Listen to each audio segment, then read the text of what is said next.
When most people think of the Lower East Side, they tend to think of this. But St. Mary's Church on the Lower East Side is showing there's something quite different to this community. What makes this church unique is not that it's been around since 1833.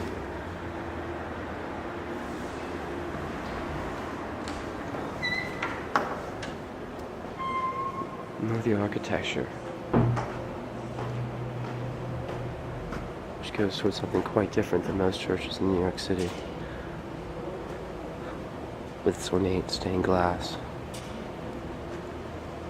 white pillars, and centerpiece of St. Mary. But the community around this church is unique,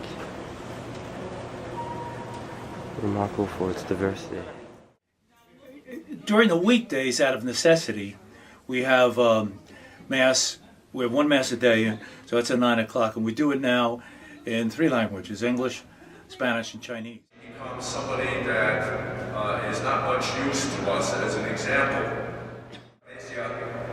Tenemos una fiesta de Concepción de María por Santa Ana. The church is not only a place for people to congregate and participate in their faith, it's also a place for unity within the community, and particularly in this development, it has an extreme relationship with how people are housed. St. Mary's Church is involved in the buildings we see around it, the tower blocks that have come to dominate this part of the Lower East Side since their construction.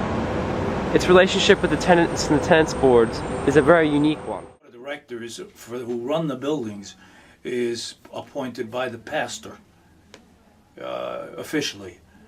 And so Being whoever's yourself, pastor, right? Yeah, Okay. It's not a personal privilege. It goes with the office. Right. And so the buildings are not owned by the church, but they're owned by the corporation of the board. Okay. And there are 600 apartments in it, and it was a great help for bringing other people in the neighborhood, and certainly for giving people much better housing conditions to live in than the old tenements. Its location, I think the fact that it's in the Lower East Side, and the Lower East Side has a long history of serving many immigrant groups that have come across the shores of the U.S. I think that has been an advantage. Before I was in the South Bronx, and I was there for 27 years, and it didn't have the cosmopolitan tone that the Lower East Side has. So that apart from